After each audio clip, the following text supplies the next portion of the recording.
넣어 주시고, 이거 손가락으로 멋지게 좀 해봐. PD들 한거 봤잖아. 보통 PD들 있잖아. 그거 할 때 드디어 음성 들어왔어요. 이럴 때는 이렇게 하는 거. 자, 드디어 이제 제 3편 들어왔습니다. 그야말로 순식간에 그것도 강의수도 78강인데도 불구하고 제 3강으로 들어왔습니다. 어마어마한 속도로 들어왔는데, 이제 오늘 배우는 내용이 뭐냐 하면, 제 3편이 뭐냐면, 이제 오늘은 78강은 소 제목은 행정상의 강제 집행인데, 전체적으로 제 3장 자체가 뭐냐면 행정상의 의무 이행의 확보수단이에요.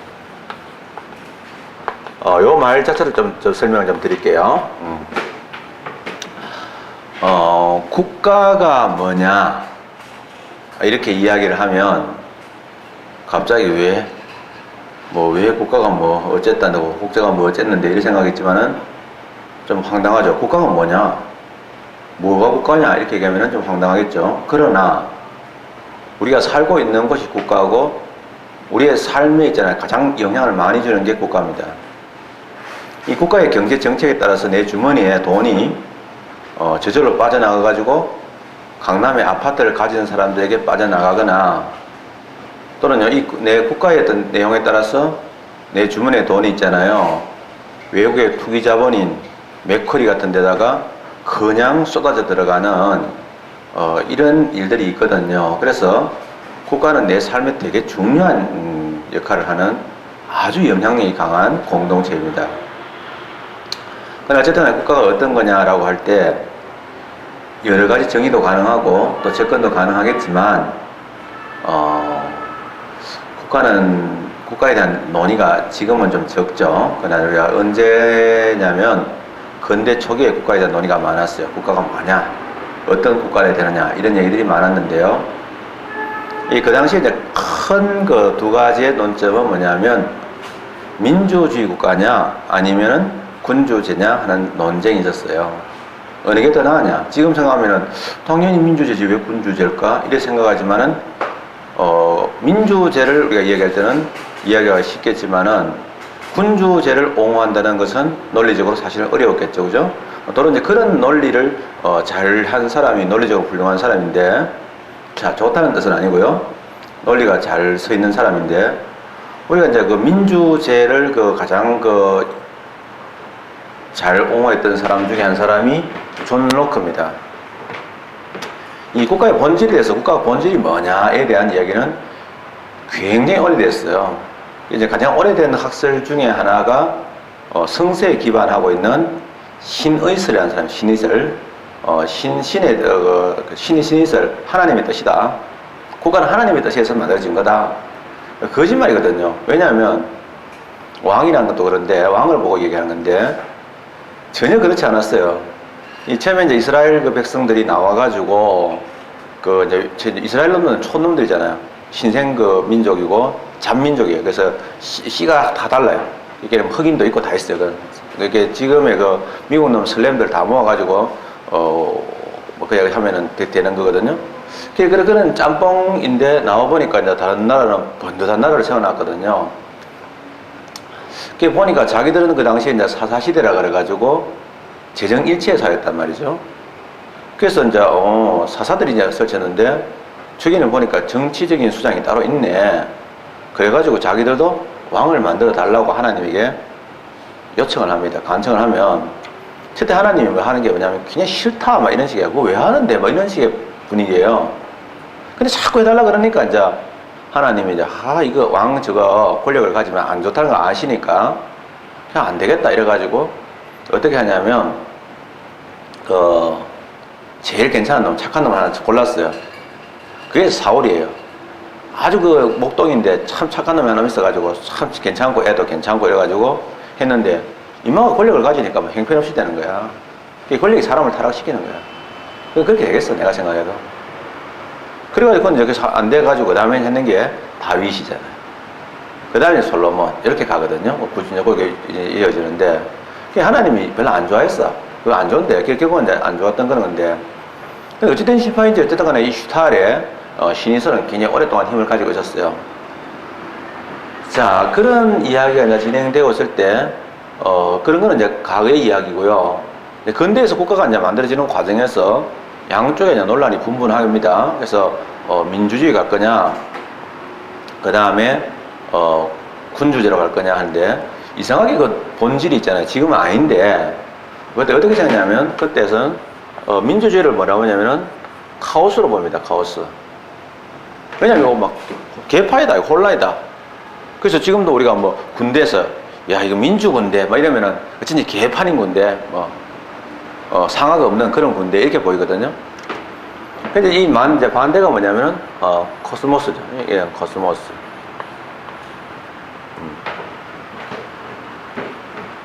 제가 중학교 때 코스모스라는 시를 써가지고 100일장에서 하하하 장은 아니고 차상을 했습니다. 지금 어떻게 썼는지 알 수가 없어요. 상당히 손이 오그라지게 썼던 것 같은데 어떻게 됐는 것 같아요. 어쨌든 간에 코스모스인데 이제 우리가 코스모스의 이거는요 이제 혼돈이죠. 혼돈. 이거는 질서인데 질서라고 생각하는 거죠. 이때 이제 국가가 뭐냐? 질서라는 걸 강조하게 되는 겁니다. 사실은 정확한 개념이에요. 그래서 이제 그 당시에 군주제를 지지했던 사람이 홉스라는 사람이거든요. 이 홉스, 우리 잘 알죠? 홉스라는 양반인데, 이 홉스라는 양반이 이제 뭐냐면 군주제를 지지하면서 편 논리가 이거예요. 예를 들은 거죠. 그게 뭐냐면 성서에 나오는 요나에 관한 얘기거든요.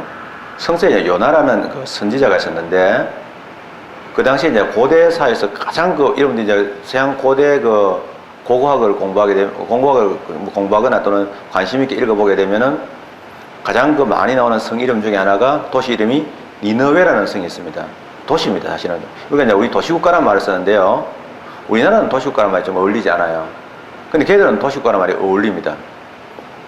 그래서 그 당시 자기들이 도시를 만들어 놓으니까 너무 폼나는 거야. 지금도 뭐 시골 애들이 다 뭐 저쪽에 뭐 성주라든지 또 청송 이런 애들이 대구 오면은 막 눈이 뒤집어져 가지고 우와 좋네 막 난 여기서 살 거야 이 밖에 절대 안 나가 뭐 심지어는 저쪽에 경남 함양 이런 데서도 와가지고 막 한번 오면 대구라든지 막 서울 오면은요 눈이 뒤집어져 가지고 나는 막 특히 여자들은요 남자들은 가끔 가다가 이제 이렇게 시골에서 살고 싶다 이런 생각하는데 여자들은 결사반대야. 그러니까 시골에 살려고 하면 절대 장가가면 큰일 나. 근데 그 당시에 이제 도시를 만들어놓으니까 너무 좋거든.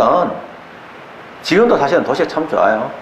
왜냐하면 시골 가보면 막 벌레부터 해가지고 불편한 게 한두 개가 아니야.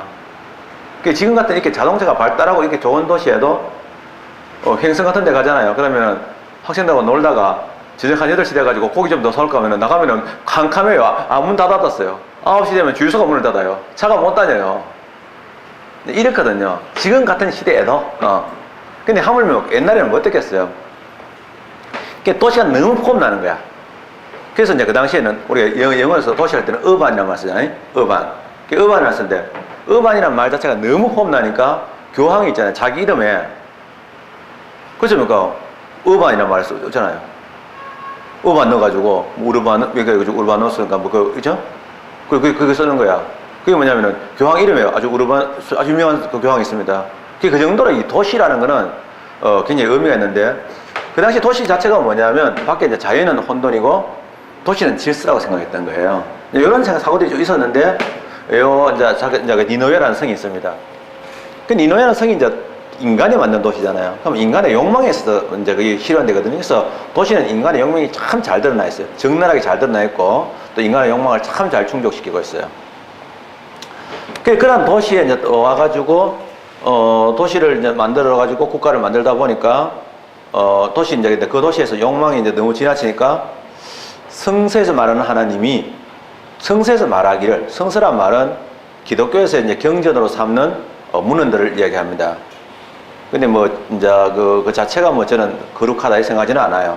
그냥 아주 훌륭한 문헌인데 그런 그 성서에서 성서 자체를 절대시하는 사람들은 사실은 하나님을 욕보이는 짓이죠. 하나님이 성서를 쓴 적도 없고, 그런데 그 성서에서 보면 이제 뭐냐면, 하나님이 그 요나란 선지자한테 가가지고, 선지자적인 사명이 뭐냐면, 그 당시 시대가 정에 어긋났을 때, 가서 정의를, 또 하나님의 의사를 전달하는 기능을 하는데, 네가 저 니느웨 성에 가가지고, 그 이야기 좀 해라. 가서 좀 한마디 해줘라. 이래 됐죠. 결과적으로 이제 그렇게 한마디 하게 되면 어떻게 되냐. 뭐 장준하 선생처럼 되는 거죠. 그 박정희 정권 때 암살된 장준하. 여기 보니까 딱 그냥 망치로 때려가지고 부사진 구석이 명확한데도 불구하고 산에서 뭐 굴러 떨어졌다. 산에서 굴러 떨어졌는데 옷에 뭐 아무도 묻은 것도 없고. 그래가지고 이제 도봉산에서 돌아가셨죠. 박정희하고 이제 장준하는 그냥 뭐 라이벌 오브 더 라이벌이잖아요.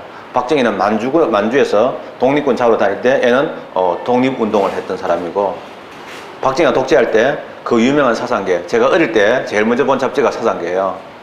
그 사상계를 펴가지고 정말로 있잖아요. 사상계는 지금 봐도 있잖아요. 멋진 잡지예요. 내가 볼 때는 시사 잡지 중에서 지금도 뭐 한길에서 나오는 것도 있고 별거 다 있지만은 그만한 잡지가 없어요. 그만큼 영양가 있는 잡지가 없어요. 멋진 잡지인데 그런 멋진 잡지를 만들어서 계속 독재 투쟁을 하다가 결과적으로 이제 박정희 정권에 있어서 암살했다고 저는 봅니다.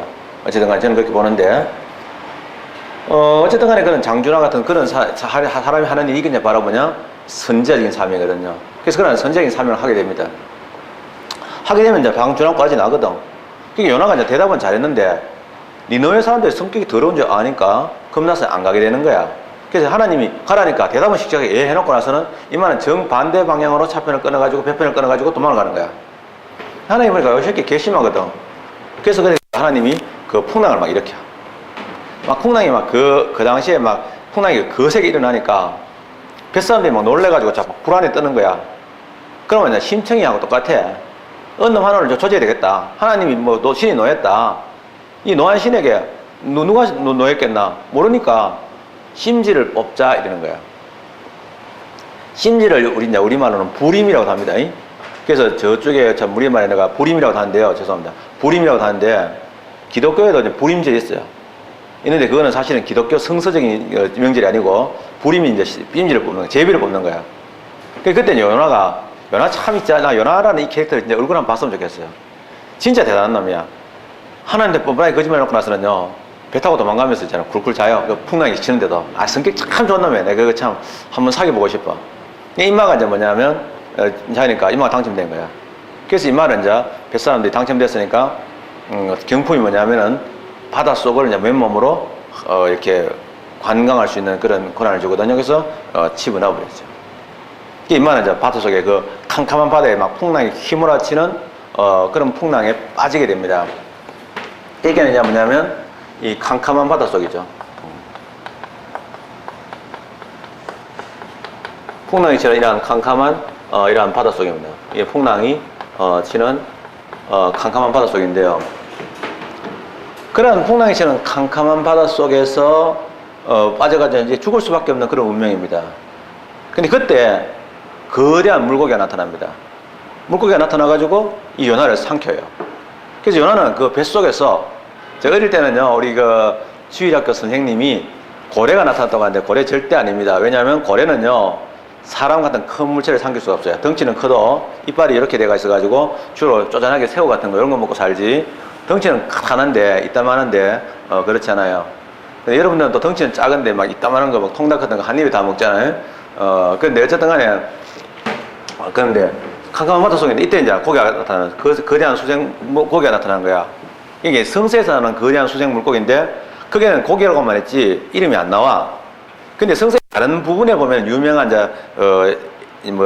요한계시록이라든지 이런 등등에 보면 거대한 수생 물고기가 나오거든. 구약 성서에. 그러니까 그 이름을 따가지고 아마 그겠지 해가지고 했는 게 뭐냐면 이 고기 이름이 있어.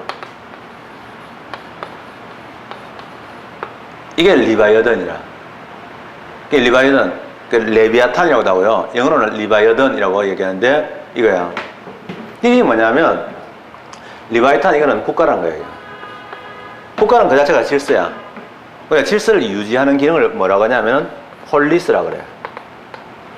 이렇게도 쓰고, 이렇게도 쓰고, 이렇게 쓰고, 이거는 나라마다 다 달라. 이렇게 폴리스인데, 폴리스라는 말은 뭐라고 원래 뭐냐? 질서를 유지한다는 의미인데 국가라는 의미예요. 사실은. 여기 이제 우리가 다르게 하면 경찰이라는 말로 쓰이고요. 그랬죠. 그러니까 과거에 일한 경찰 업무는 국가 중에서 우리가 내무부에서 관장하는 업무예요. 내무라는 국가 업무의 핵심이 바로 뭐냐? 이거거든요. 그래서 이제 하게 되는데 이게 이제 국가다. 그래서 국가는 바로 뭐냐? 질서가 바로 국가라는 거죠. 그러니까 질서가 없는 무질서가 바로 뭐냐? 국가가 무정부 상태야. 국가가 만약에 질서가 없다. 세금을 안 내도 되고 사람을 죽여도 아무도 있잖아요. 거기에 대해서 제재를 안 가하는 그런 사회가 있다면 그 사회는 무정부 상태가 되는 거죠. 과거에 르완다 사태 같을 때 르완다 어떤 특정한 시기에 르완다 또 우리 해방 전국의 일정한 시기에 어떤 그런 부분들인데 그런 것들이 되는 거죠. 여기서 이 질서인데 그래서 지금도 정확하게 얘기하면 우리가 규범주의자인 그 한스 켈젠 같은 경우도 국가가 뭐냐라고 하게 되면은 헌법을 최고 규범하는 법질서가 바로 국가다. 지금도 마찬가지입니다. 그 케기 같은 경우 아주 유명한 그 케기 우리한테는 이제 포괄적 권력 분립 이론으로 아주 유명한 케기라는 그런 학자가 계시는데 대단한 학자가 계시는데 그분조차도 똑같은 규정을 합니다. 지금도 대한민국 국가라는 걸 가만히 보면 국가 질서는 바로 헌정 질서입니다. 헌법 질서고요. 헌법 아래서 법률, 명령에 있어서 만들어진 질서거든요. 그래서 이런 지금 와서는 이런 법 질서다 이렇게 되는데요.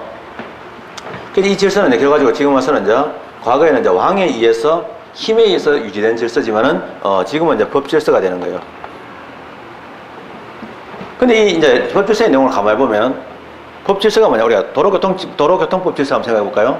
그러면 신호를 지켜야 된다. 중앙선을 넘지 않아야 된다. 그게 말이 질서지, 질서의 내용을 한번 자세히 이렇게 분석을 해가지고 뜯어보면은 마치 레고로 만든 장난감 성이라든지 또는 자동차를 뜯어보면은 하나하나가 레고 블럭으로 되어 있듯이 이것도 하나하나를 떼서 보면은 어떻게 되냐면 법 질서를 자세히 분석하니까 다 뭐냐? 의무로 구성되어 있어.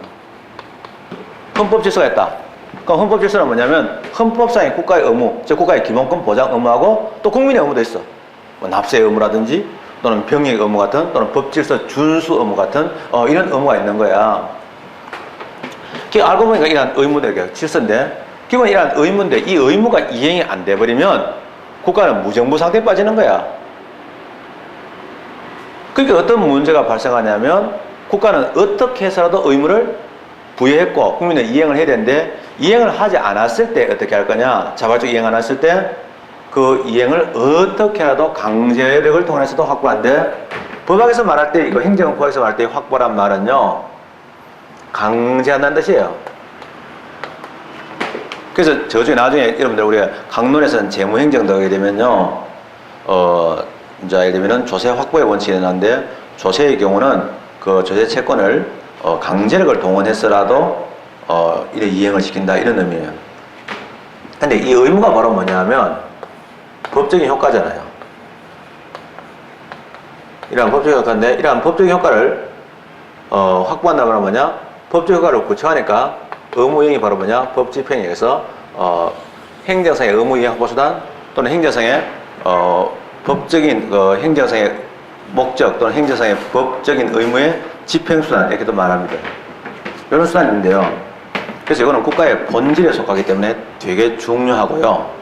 대체로는 이제 권력적인 사실행위로 이제 이 마무리일 때가 많아서 주로 제 3편은 권력적인 사실행위하고 연결되어 있는데 자, 이런 의무이행 확보수단은 이제 지금부터 계보가 갈라지기 시작하는데요. 큰 계보 갈라질 때 잘 보셔야 되는 거죠. 항상 보통 보면은 시원찮은 농부들은 뭐만 보냐면 달려있는 가지의 마지막에 달려있는 유치원생들이 만약에 과수원에 갔다. 그럼 과수원을 볼 때 뭐 보겠습니까? 사과만 보겠죠. 사과 끝에 달리는 그 가지만 눈에 보이겠죠. 그게 유치원 유딩들의 눈이고요. 과수원 내가 업자다. 내가 가서 이 가수를 살 때는요 나무를 보겠죠. 나무에 뭘 보겠습니까? 나무에 처음 가지가 어떻게 잘 벌어졌나가 되게 중요합니다. 그래서 농사를 지을 때도 보면요 마지막에 이제 사과 같은 게 5년 6년 있다가 열리잖아요. 그때 중요한 게 아니고 처음에 나무를 키울 때 그 가지가 나올 때 그거를 잘 해야 되는 거예요. 공부도 그렇습니다. 처음에 가지를 초월하는 경우가 있습니다. 이게 나중에 그것이 굉장히 중요한 수학을 다룰 수 있는데요. 그게 의무이행확보수인데 이 크게는 두 가지가 있어요. 의무이행확보 왜 하냐면 강제한다는 뜻인데 왜요? 자발적으로 이행을 안 하니까 하는 문제잖아요. 자발적으로 이행하면 이게 나올 필요가 없어요. 그래서 앞에 있는 행정행위하고요 뒤에 있는 행정상의 강제집행 2편과 3편은 뭐냐? 동일한 목적을 위한 일련의 행위가 아니에요. 행정행위는 그 목적이 뭐냐면 의무를 부과하는 법적 효과를 목적으로 하고요. 이건 의무가 이행이 안 되었을 때 그 법적 효과를 구체적인 사실로 바꾸는 거예요. 그러니까 이거는 사실적 효과죠. 그러니까 앞에 의무가 부과됐다고 가지고 행정상의 강제집행이 늘 있는 거예요? 아니잖아, 그죠? 그러니까 이거는 뭐냐? 원래 원칙적으로는 행정행위와 그 다음에 행정상의 강제집행수단은 그거는요, 일련의 수단이 아닙니다. 따라서 원칙적으로는 하자가 승계되지 않아요. 그래서 무효인 경우는 물론 무효니까 승계되겠지만은 취소인 경우는 원칙적으로 승계 안 되고 예외적으로 승계가 될 수 있겠죠, 그죠? 그럼 이런 수단이 있는데 이거 왜 이행 안 하느냐? 이행 왜 안 하죠? 하기 싫은 거니까. 세금 내기 싫고 군대 가기 싫은 거예요. 그래서 뭐 싸이 같은 경우도 머리 굴리다가 결국은 이제 5년을 근무하게 되죠. 그래서 뭐 싸이는 자기 스스로 뭐 싸중사라고 얘기하는데 한 5년 근무하면 중사 정도 되거든요. 그래서 군대에서는 뭐 거의 일가견이 있는 거죠. 여러분들도 이제 공부를 하는데 그래요. 공부하기 싫어가지고 있잖아요. 공무원은 되고 싶은데 공무원 시험 준비하는 공부는 하기 싫어서 자꾸 막 잔머리 굴리면요.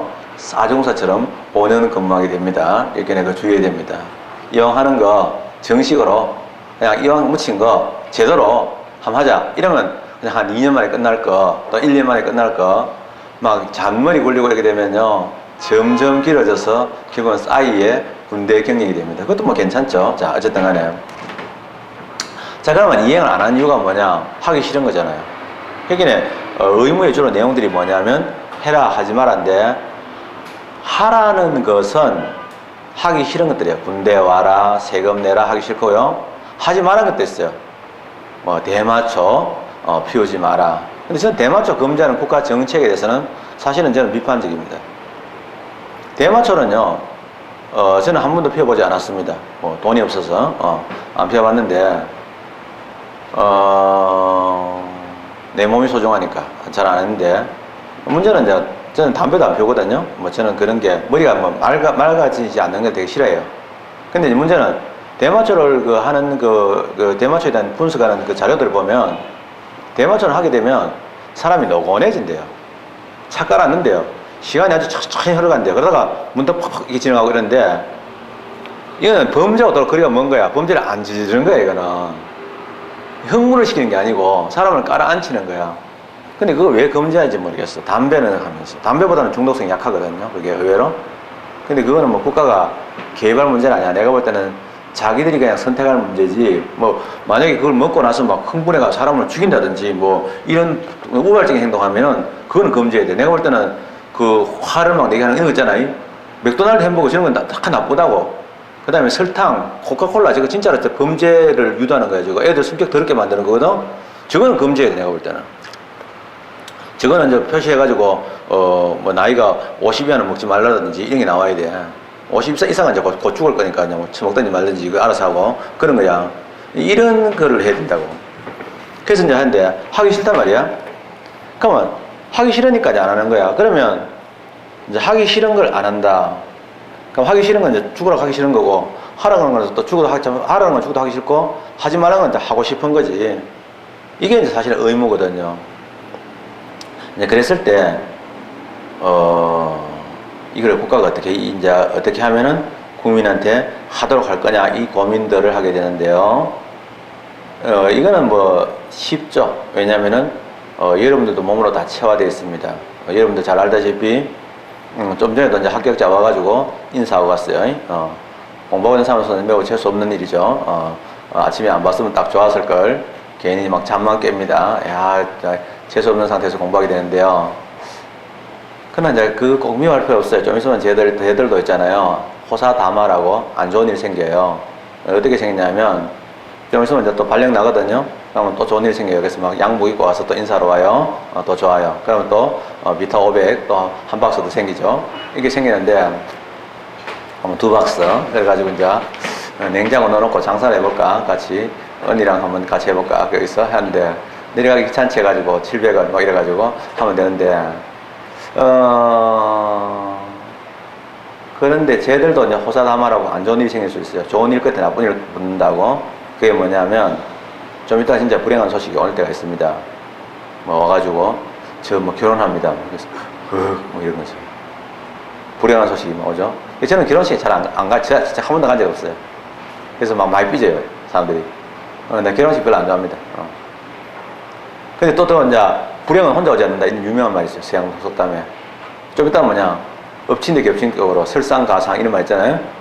그게 뭐냐면 애기가 태어났어요, 이거야. 근데 이제 애기가 태어났다. 이왕 나온 김에 해보자. 불행의 끝판왕이 뭐냐? 애기가 태어났을 때 싸이도 그런 소리 하더라고. 애기 이야기하니까 똑같은 소리 하더라고. 애기가 태어났어. 싸이도 알대? 자기의 불행의 끝판왕이 뭔지. 불행의 끝판왕은 뭐예요? 애기가 태어났는데 어떤 거예요? 애기가 여러분을 쏙 빼닮았다, 이거야. 그게 어떤 뜻이에요? 하라는 짓은 죽어도 안 하고 하자 말라는 짓만 골라서 하는.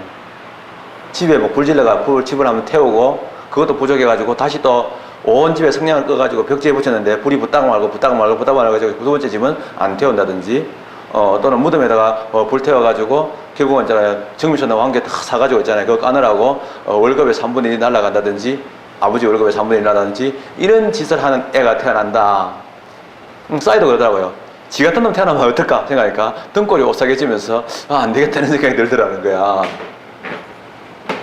자, 그랬을 때 하는 방법이 뭐냐? 처음에는 무척 당황해요. 보통 결혼하면요, 자기가 그게 있잖아요. 결혼을 지가 좋아서 결혼해놓고 나서 애 막 아무 데나 만들어 놓고 나서는 자기가 한 행동이 마치 있잖아요, 우성을 생산하기 위한 과정으로 이해를 해요. 의의 없습니다. 결혼하고 나서는 뭐냐? 자기는 옛날에 좀 공부를 좀 했는데 중간에 약간 삐끗해가지고 고등학교 때 좀 침좀 뱉고 이러다 보니까 그냥 수능이 좀 잘 안 나와서 또는 내신이 좀 안 나와가지고 그래가지고 학교를 지방 국립대학을 갔다, 이런 경우가 있어요. 그러면 지는 생각할 때 우리 애는 막 서울대 가겠지 생각합니다. 택도 없는 소리. 나중에 전문대가 어디가 좋더라 이게 다 이래 나옵니다. 그 다음에 고등학교 실업계 고등학교 어디가 좋더라 이러고 기술이 최고야 이런 소리 나옵니다. 내 친구들 중에서 부부가 다 서울대인 경우 많거든요. 부부가 서울대인 경우가 많은데 인서울이 안 돼요. 인서울이 안 돼가지고 그런 애들이 되게 많아요. 그래서 내 몸에서 웃으면서 이거 참 이거 내 마음대로 안 되네. 이렇게 주변에 물론 안 그런 경우도 좀 있긴 있지만은 거의 상당수가 있잖아요. 인서울이 잘 안 되더라고. 그런 거야. 네, 그랬는데 이제 애가 이제 그렇게 말 안 들었지만은 나한테는 뭐냐, 처음에는 되게 당황해. 지하고 똑똑 닮은 놈이 나와가지고 말 안 들으면 당황한데 곧 평정심을 찾죠. 왜? 대안은 있으니까. 그 대안이 뭐예요? 이때까지 자기가 사고 쳤을 때 자기 부모인 아버지 엄마가 자기에게 전수한 대안이 있거든.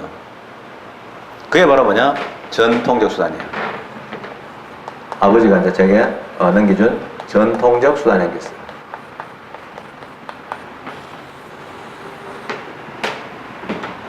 전통적 수단은 뭐냐면 하라는 짓을 안 한다? 그럼 어떡하냐? 어려울 거 없죠? 억지로 시키면 돼. 그래서 우리나라에서도 성남시 분당구의 중학생들이 성적이 제일 좋대. 근데 성남시 분당구의 중학생들 성적은 제일 좋은데 고등학교 때 성적은 제일 안 좋아. 제일 안 좋은 게 제일 좋은 건 아니야. 왜 그럴까? 뻔하지. 그래서 내가 물어봤어, 학원 선생님한테. 왜 그래요? 중학교 때는 성적이 좋은데 왜 그러니까? 고등학교 때는 엄마 말 안 듣잖아요. 왜 그래요? 억지로 시키면 되거든요. 근데 전통수단은 두 가지야. 하나가 뭐냐? 말 안 듣는다. 억지로 시켜요. 억지로 시키는 소리를 뭐라고 하냐면 강제라 그래요. 원래 억지로 시킨다는 뜻이야. 노동을 강제하면 강제노동 이렇게 말하잖아요. 그러면 공부를 강제하면 공부 강제겠죠. 근데 이거는 행정상의 의무 이행을 억지로 시키는 거니까 이름이 행정강제가 되는 거예요. 행정강제가 바로 뭐냐? 행정상의 의무 이행 확보 수단에서의 장자, 적손이에요. 이제 원칙적인 형태죠. 그래서 우리가 마음속에 떠올릴 때 요놈을 떠올리면 더 좋다 이 말이에요. 근데 두 번째 뭐냐? 하라는데 안 해. 하지 말라고 해버렸어. 이미 사고 쳐버렸어. 이번에 할아버지 댁에 가야 돼서 추석인데 어렵게 표구했으니까 내일은 진짜 딱 마치면 오락실 가지 말고 바로 와야 된다 하는데도 불구하고 습관적으로 그냥 임마가 가가지고 그냥 모든 표 다 날리고 식구들은 고생 바가치로 해야 되는 납니다. 해주고 싶겠죠? 그러나 죽이지는 못합니다. 뭐 죽이고 싶은 거지. 이때는 어떡하냐? 사실 이미 표는 날아가 버렸고 이미 물 건너갔지만 놔두면 안 되죠. 조표입니다. 왜 그러냐? 내 성질에 분을 못 이겨서. 그렇지만 말은 그렇게 안 하죠. 장래 또 다음에 재발을 방지하기 위해서다. 장래에는 반드시 제때 집에 오도록 하기 위해서라고 합니다. 그래서 이게 돼서 이제 하나의 과하는 고통을 지급합니다. 그래서 네가 한 너 오락하는 즐거움이 있었지? 그 즐거움에 대한 대가다 해가지고 고통을 지급하는데, 고통을 지급한다. 요걸 다른 말로 하면 제재라고 표현해요. 우리가 평상시에 이런 말 많이 썼지만은 혼용되게 사용했는데 법학은 대체로 정확한 표현을 사용하거든요. 그러니까 우리가 이제 퍼니티브 이런 거죠. 그래서 이제 고통을 좁혀는 거죠. 좁혀면서 이걸 뭐냐? 권리라고 표현합니다. 이거는 뭐냐면은 행정상의 의무 이행을 안 해서 생긴 불이기 때문에 행정벌이라고 하는 거죠. 우리가 다시 한번 생각을 해보면, 과거의 행정사의 의무, 행정법관계의 특성에서 보면 어떤 게 있었냐면 자력집행이라는 게 있었어요.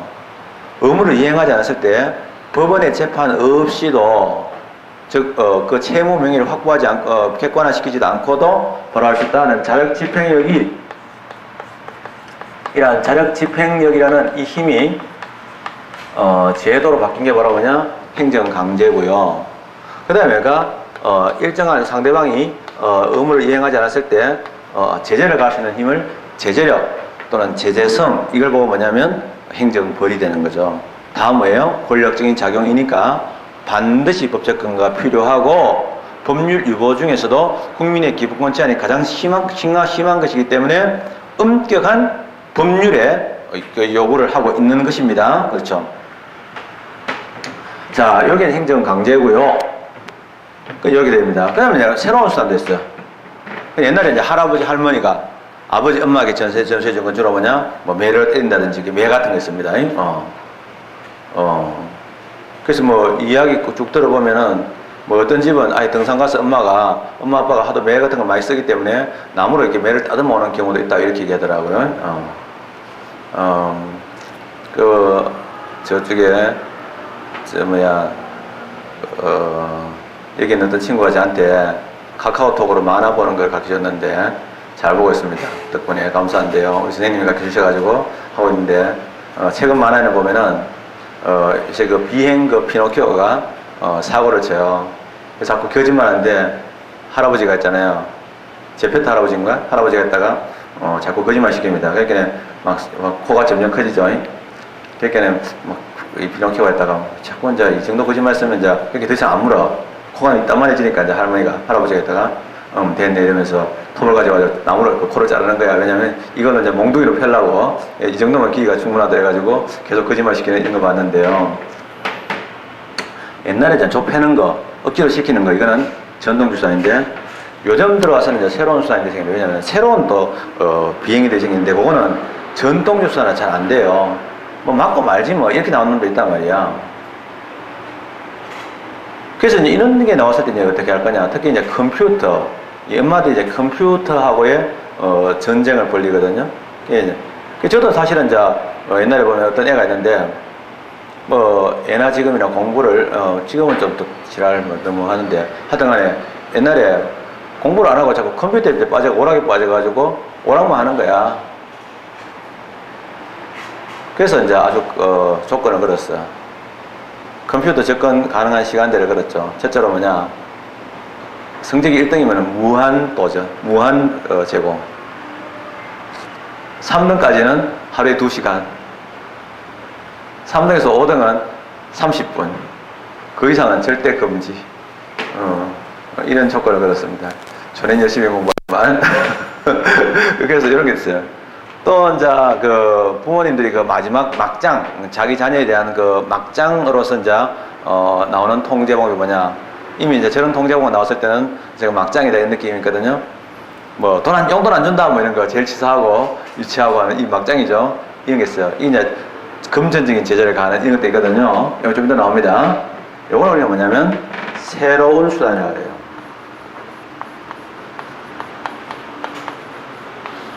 자, 사실은 지금 이때까지 이야기한 거는 한 3분 만에 이야기할 수 있는, 끝나낼 수 있는 그런 진도인데, 시간을 많이 끄는 이유는 뭐냐면 인식을 좀 시켜주려고. 시간을 천천히. 새로운 수단은 뭐냐면 좀 이따 전통수단과 자꾸 비교를 하게 돼요. 그럼 왜 새로운 수단일까? 전통수단은 일반법이 있어. 그럼 새로운 수단은 뭐냐? 일반법이 없어. 그럼 새로운 수단은 뭐냐? 전통적 수단처럼 학문적으로 분석이 가능하지 않은 게 많아. 애매한 게 많다고. 이는 주로 실정법적으로 된 거야. 따라서 이거는 연역도 중요하고 법적 근거도 중요한데 법적 근거를 요하는 이런 문제가 아니라 법적 근거가 있긴 있는데 일반법이 없으니까 어떤 개별법이 있느냐? 그거에 대한 구제선이 과연 어떻게 되는 거냐? 전통수단하고 비교하면 어떻게 되냐? 그게 이제 초점이라. 그래서 항상 이거 두 가지가 서로 이제 비교되어지는 거예요. 그 심지어는 뭐 다음 중 그러면 이제 비교된 게 되게 중요한 거야. 예를 들면 행정상에 만약 행정 강제가 있어. 행정 강제가 나중에 다음 중 뭐 강제시 아닌 걸 골라라 이렇게 나올 때가 있어. 그럼 답은 뭐냐? 즉시 강제 아니면은 바로 옆에는 행정벌이거나 또는 새로운 수단이 돼. 요것들을 기르는 서로 뭐냐? 비교가 되는 대상이라고요. 이게 되게 중요하다고. 이런 얘기인데 이런 새로운 수단을 공부하게 되죠.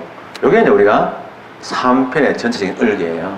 새로운 수단도 종류가 조금 많은데 이렇게 이제 들어가게 됩니다. 그런데 자, 우리가 자력집행령인데 행정강제 또 배운 적 있어요. 자력집행령이다. 또 아는 척 한번 해볼까요? 행정강제를 배운 적이 있는데 이게 바로 뭐냐? 옛날 갈 것도 없죠? 바로 전번주에 앞에 시간에서 행정상의 사실행위라고 해서 배웠어요. 사실을 크게 나누면 권력적인 사실행위와 비권력적 사실행위가 있는데 이건 뭐냐? 권력적인 사실행위다 이거예요.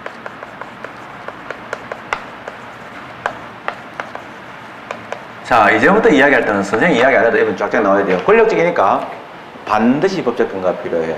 거꾸로 법적 근거가 있으니까 권력적이 되는 거야. 사실은 그게 더 정확해.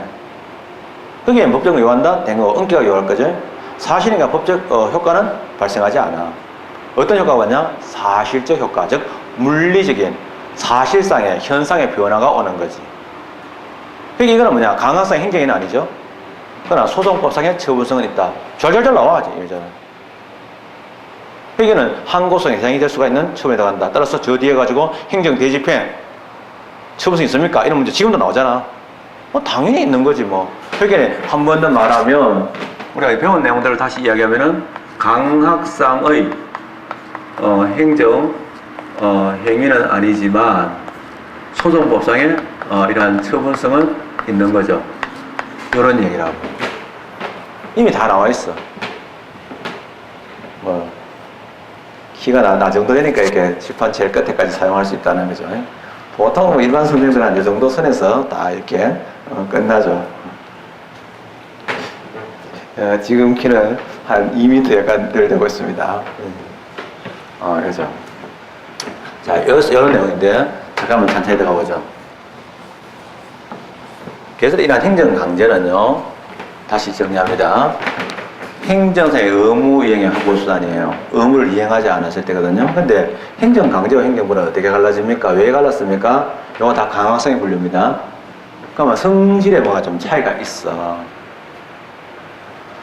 그 성질 차이가 있는데 그 성질 차이가 뭐냐면 이거는 하라는데 안 하니까 하는 거죠. 그래서 이거는 의무를 부과했는데 이행을 안 해요. 그래서 의무에 불이행이 있을 때 하는 거예요. 자, 선생님이 화장실 청소하고 가라 했는데 안 하고 갔어. 다른 애들은 다 했어. 근데 얘가 맡은 꼭하는 더러워. 청소가 안 돼 있는 상태야. 그럼 나와. 빗자루 들어, 끌래 들어. 그러니까 청소시키는 거야. 선생님이 딱 지켜보고. 그럼 이모가 꾸역꾸역 청소하겠죠. 그럼 언제부터 합니까? 과거로 돌아갑니까? 지금부터야. 언제요? 지금부터지. now. 장래 향해서죠. 되게 중요한데요. 그래서 아주 중요한데 이거는 장래에 향하여 시간이 되게 중요합니다. 우리가 과거, 현재, 미래는 사실은 붙어있는 시간이지만은 그러나 이거는요 장래에 향하여 지금부터 있잖아요. 그러다 보니까 이행을 시키는 거야. 청소가 되는 거지. 그래서 그러니까 장래에 향해서 의무의 이행을 확보하는 겁니다. 이게 행정강제의 제일 뚜렷한 목적이에요. 대체로는 직접인데 간접도 있기 때문에 여기서는 생략합니다. 그러나 행정벌의 경우는요,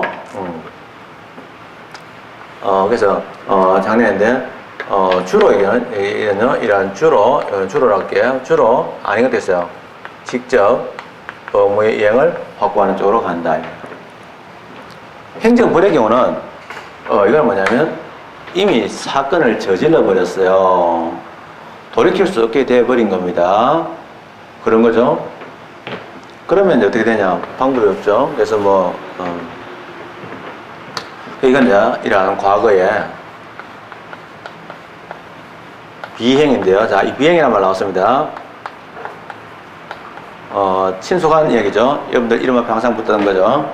여러분들 어릴 때는 비행소녀 이런 거 듣고, 커서는 또 비행, 이건데, 이 비행입니다. 이 바로 비행인데, 비행은 주의해야 됩니다. 법에서는 비행이 뭐냐면 아주 넓은 의미인데요. 의무를 위반한 모든 행위를 다 비행이라 그래요, 사실은. 그래서 벌을 받을 대상이 되는 행위를 다 비행이라 그래요. 벌의 종류는 좀 더 다양하거든요. 다양한 벌에 벌을 부과하기로 예정되어 있는 그런 행위를 비행이에요. 그래서 비행을 하게 되면 선물로 벌이 주어지는 거예요. 이건데, 이러한 과거의 비행입니다. 중요한 초점이 과거의 비행인데, 과거의 비행에 대한 하나가 제재입니다. 고통을 지급하는 거죠. 그렇게 하게 되면 어떻게 되냐면, 지각한 놈, 이제 이미 지각해버렸습니다. 전교생 지각 없는 날 기록이 수립되는 대순간인데 1학년 3반에 누구누구가 오락실에 1시간 놀다가 와가지고 드디어 했잖아요. 지각을 했어요. 교장이 선생님들 째려보고 전교생이 다 째려봅니다. 그러면 이미 지나가는 거 이미 엎질러진 물인데 넘어가느냐? 안 합니다. 불러가지고 특별히 교무실에 모셔가지고 전염 패는 거죠. 그래서 여러분들은 교실보다 교무실이 더 이렇게 익숙하잖아요. 그래서 교무실은 좀 마음이 편하고 교실은 좀 약간 낯설고 그렇죠. 자, 이런 거. 이러한 비행에 대한 제재인데, 그렇게 하면서 뭐냐면 입마가 그냥 겁먹고 맞아보니까 야, 이거 장난이 아닌데. 그래서 오락을 이 호의를 파악한 얘기예요. 오락을 해서 얻는 이 쾌락하고 뒤지게 맞는 이 디즈니랜드의 어떤 쾌락하고를 비교해 봤을 때 참, 그 고통을 생각해 보니까 뒤지는 것도 세네. 인간은 비교 형량한다는 거야, 이성적으로. 그래서 안 한대. 근데 인간은 그렇게 언제나 이성적으로 행동하지 않는다가 그 이후의 이론이고, 우리가 제형법정주의 얘기했던 포에르바는 미리 그렇게 규정해 놓으면 네가 요런 비행 저지르면 요런 고통 가하는데 요런 이익을 위해서, 요런 쾌락을 위해서 요런 고통 한번 받아볼래 하면은 아니에요 라고 한다는 거야. 근데 그거는 이제 좀 안 맞다는 얘기도 있어요. 그러니까 어쨌든 간에 이렇게 되면은 뭐냐, 안 할 수가 있는 거죠. 물론 안 한다는 보장이 없어요. 그래서 간접적으로 또는 이러한 심리적인데요. 심리적으로 나중에 이행을 확보할 수 있어요. 이행을 확보한다, 강제할 수 있다. 이거 되죠. 그러니까 이제 요거는 이제 주로 이제 이 행정벌의 경우는 주로 부작위 업무가 많아요. 그러나 이제 행정강제의 경우는 자기 업무가 제대로 많은데 꼭 그런 건 아니에요. 이렇게 되거든요. 이제 행정벌까지 하는데, 이건 나중에 이런 행정벌의 경우는 이제 종류가 내용에 따라서 이제 두 가지로 갈라져요. 거기에 대한 벌의 종류가 있어요. 비행을 저지르면 비행에 따라서 이제 분류가 나눠져요. 나눠져가지고 메뉴가 있는데 어느 메뉴 선택하실 거예요 가지고 비행 저지른 사람에 대한 대가가 다 달라요. 그렇죠? 좀 뭐랄까 하이한 그런 비행을 저지른 경우에는 형벌을 부과해요. 그래서 그거 행정형벌이라고 하게 되고요. 그 다음에 좀 시시한 거, 늘 그럴 수도 있고 평범한 거, 이런 것들 신호를 위반했다, 이런 것도 있죠. 이것들은 뭐냐면 그냥 질서 위반이니까 행정 질서벌이라는 벌을 부과해요. 요거 지금 공부하고 싶겠지만은 마음에 불타고 있다는 걸 알지만은 지금은 안 합니다. 안 하고요. 행정강제부터 이야기하면은요. 그러면 행정강제라는 것은 결과적으로 뭐냐? 앞에서 봤지만은 의무의 불이행이 있을 때 하는 거예요. 의무를 부과한다고 다 의무 불이행하는 거 아니거든요. 의무의 불이행이 있을 때 하는 게 바로 행정강제거든요. 그래서 나온 내용은 뭐냐면, 자, 행정강제의 종류는 제일 좋은 거는 뭐냐? 의무불이행인데, 이걸 다시 뺏어 얘기할게요. 그래서 의무에, 다시 한 번 더 합니다. 이러한 불이행을 전제한다 이런 말이 나와요. 자, 법학에서 어떤 말이라는 것은요, 전제한다 이런 말 나오잖아요. 의무의 불이행을 전제한다 이런 말할 때 이 말은 어떤 뜻이냐면 순수한 국어적으로만 얘기하면 의무의 불이행이 있을 때 이런 뜻이에요. 있을 때. 근데 이 말은 이제 그냥 그럼 의무 불이행할 때 오늘 제가 세금을 부과받았어요. 통지서 받았는데 1시간 뒤에 의무 불이행이 전제되겠죠. 그럼 바로 강제 징역행한다? 말이 안 되죠. 그래서 여기서 말하는 의무의 불이행은 전제는 어떤 의미냐면 요거는 이런 의미가 숨어 있어요. 이런 의미예요. 좀 더 자세히 얘기할게요. 의무를 공무원 시험 준비하는 분들이니까 부과하고 그러면서 보니까 바로가 아니고 충분한 이때 충분한이란 말은 조리상이겠죠. 조리상 충분한 거 맞는데 실정법에서 그 기간을 정해놨겠죠. 그래서 이러한 충분한 이행기간, 이행할 수 있는 이러한 이행기간에도 불구하고 이행을 하지 않았을 때 이걸 보고 뭐냐? 의무의 불이행을 전제한다는 거지. 오늘 부과하고 내일 당시에 내일 아직 의무 이행 안 했어요. 그럼 그것도 국어적으로는 의무 불이행을 전제한다는데 그런 의미가 전혀 아니에요. 그래서 이런 의무의 불이행인데 자, 이 의무의 불이행을 전제하느냐 마느냐에 따라서 달라집니다. 그래서 의무의 불이행을 전제를 하는 경우가 있고요. 의무의 불이행을 전제를 하지 않는 경우를 나눕니다. 우리가 생각할 때 강제 집행을 당한다는 것은 참 그런 거죠. 우리가 그 닭대가리 하면 닭을 못 오가는 것밖에 안 되는데 이 닭대가리 사이비 냄비 언론들이 있습니다. 공중파 또는 뭐 조중동 뭐 심지어는 진보신문이라고 알려지는 한겨레 경향까지도 때로는 이런 그 전체 여론에 호도돼 가지고 같이 휩쓸리다는 때가 있습니다. 그런 게 있는데 그건 기자의 속성입니다. 기자는요 닭대가리가 될 수밖에 없는 게 데스크가 기자는 뭐에 쫓겼냐면 기자는 늘 쫓겨다녀.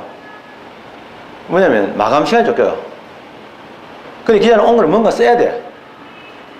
옛날에는 기자가 있잖아요. 신문이 면이 얼마 안 될 때는 기자가 기사를 올려도 데스크에서 신문이 8면밖에 안 될 때는 오늘 데스크에서 잘라버려.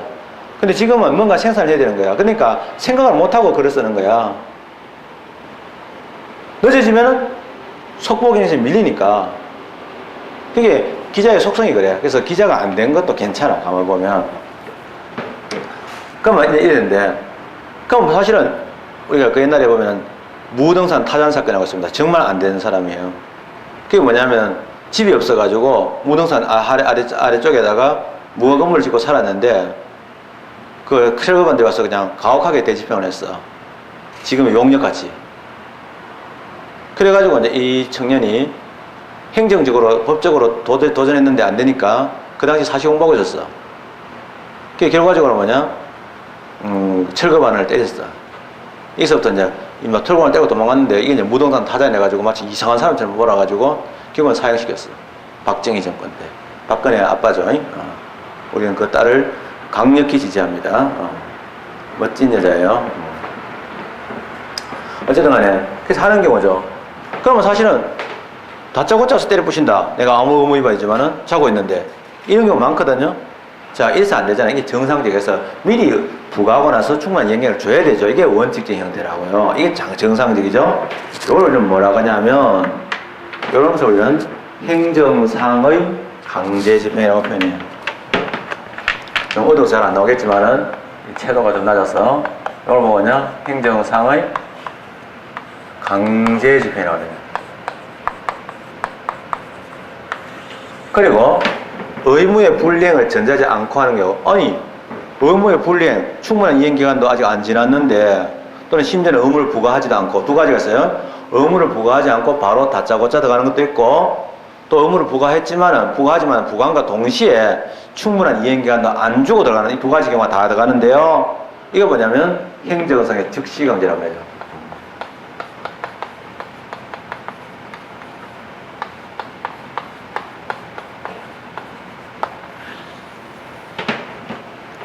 그래서 행정상의 강제 집행과 행정상의 즉시 강제가 있어요. 또 나오는데 요거 제일 중요한 게 요거야. 학원 선생이나 학원영이라는 사람이 불리한 거 아니야. 원래 이게 제일 중요한 구조야.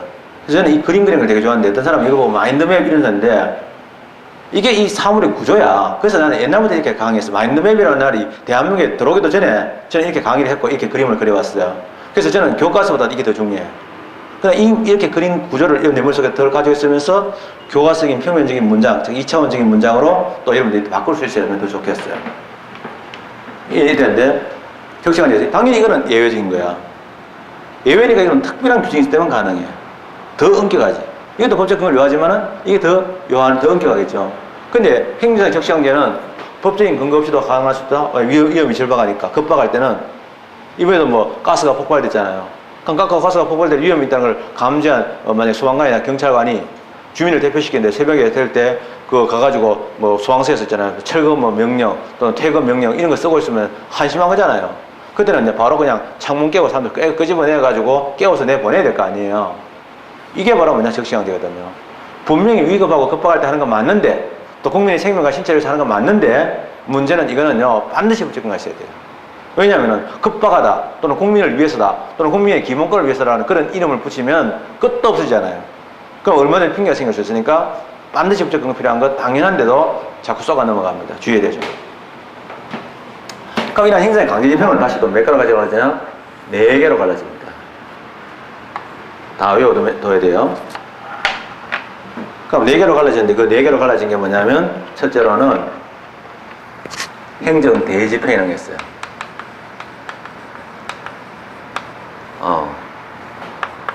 행정 대집행이라는 게 있고요. 그 다음에 또 행정상의 강제징수였어요. 그냥 강제징수라 보통 일반적으로 얘기할 때는 강제징수라고 그러면서 왜 얘기해서는 갑자기 행정상이냐? 정식으로 얘기할 때는 민사강제징수하고 구분하려고. 그러나 행정법 안에서 이제 우리끼리 얘기할 때는 자꾸 그냥 강제징수해야 되는데, 그러나 이제 민사강제집행으로는 구분되죠. 민사강제집행은 자력강제가 아니고 타력강제잖아요. 법원의 힘을 빌리는 거지만 이거는 법의 힘을 빌리지 않고 라는 것들이죠. 그 다음에 집행벌이라는 게 있어요. 이게 되게 골치 아파요. 왜냐면 이름이 벌이거든요. 벌인데 행정강제지 행정벌이 아니야. 그게 뭐, 지금 그 이름이 벌인데 왜 그 행정벌 아닙니까? 그럼 뭐 땡벌은 우기는 소리 하고 있어, 그죠? 꿀벌은 그럼 어떻게 할 거야? 그럼 뭐 이상한 소리 하고 있어. 벌자 붙으면 다 되거든요? 그럼 뭐 갯벌 뭐 이것도 다 행정벌이냐? 빙신. 그죠? 그래서, 그 다음에 제일 마지막에 뭐냐면 직접 강제라는 게 있다는 거죠. 좋은데 이때까지 참았다 이거야. 뭐 전통주산 해가지고 이렇게 나눠지고 또 뭐냐면 행정 강제집행하고 행정처치 강제 나눠진다. 이거 참는데 왜 이게 학문적인 건데 실정법상 용어도 아닌데 왜 4개씩이나 갑자기 막 나눠져가지고 사람 정신 혼란케 해요? 이유가 있겠죠.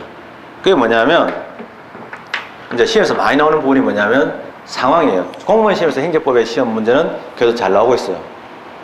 대체로 그 전체적인 기조가 뭐냐면 네가 행정법의 기본적인 이론이나 판례를 알고 있느냐 이거 묻고요. 그 다음에 실무적으로 이런 상황에서는 어떤 방법 사용해야 되느냐 이거 물어요. 그게 뭐냐면 행정상의 의무가 이행이 안 되는 특정한 상황을 이야기하면서 이럴 경우에 적정한 방법이 뭐냐 이런 식의 문제도 많이 나와요.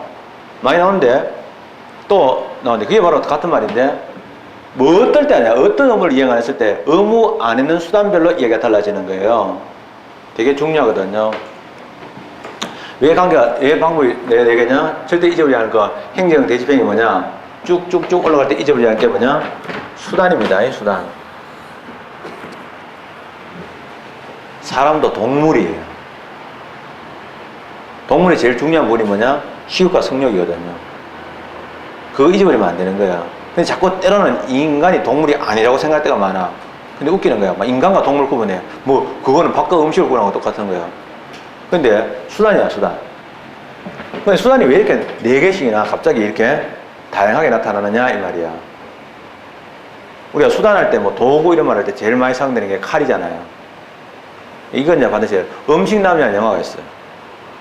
음식이라는 영화에 보면 그 이한이라는 아주 유명한 감독이 엄시남녀에도 두 종류가 있는데 1이고 2인데 2는 완전 짝퉁.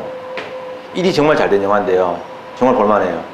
볼거리도 있고 감동도 있고 반전도 있고 재미도 있는 그런 영화인데 내가 그때 처음으로 이한이라는 감독을 주목하게 됐어요. 저와 이한이라는 감독이 첫 만남은 바로 그 영화인데요. 정말로 정교한 화면을 구성하기로 유명합니다. 또 화면에 갖가지 언어를 다 담아내는 사람으로 아주 유명한데요. 이 엄시남녀에 보면 이제 아버지가 딸과의 소통이죠. 중국 놈들은 먹는 걸로 소통하잖아요.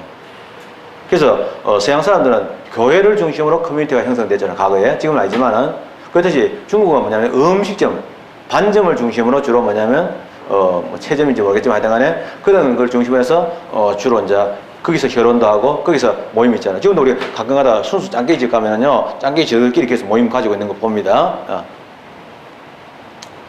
그런데 그런 뭐 짱깨기란 말 좋지 않죠. 중국 분들 죄송합니다. 좋지 않은 거예요. 재미로 얘기한 건데 상대방한테는 상처가 될 수 있는 말인데 안 했어야 되는데 죄송합니다.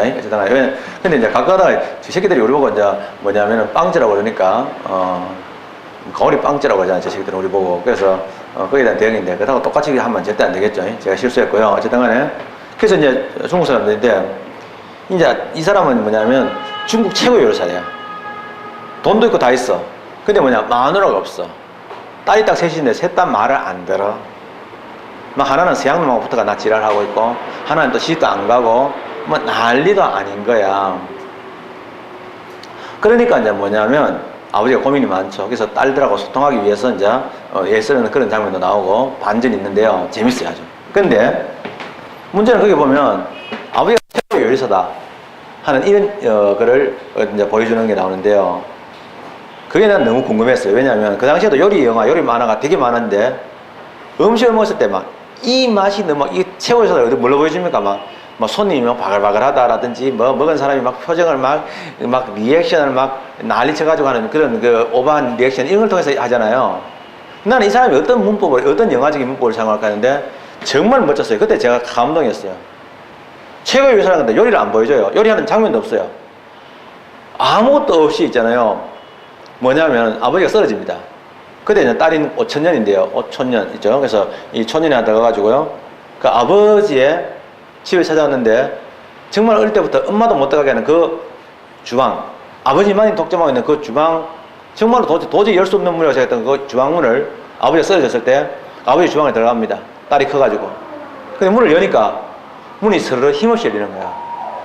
그게 아버지 내면 세계겠죠. 그 아버지 내면, 그렇게 견고해 보이는 내면 세계가 아주 힘없이 열리는데 들어가 보니까 불은 꺼져가 있어요. 제가 생각할 때는 아버지의 어떤 정열 이런 것도 생각되는데 불은 꺼져가 있고 근데 식탁 모든 건 정말로 가지런하게 정돈되어 있는 거야. 정돈되어 있는데 벽면을 보니까 내가 놀란 거 아니야.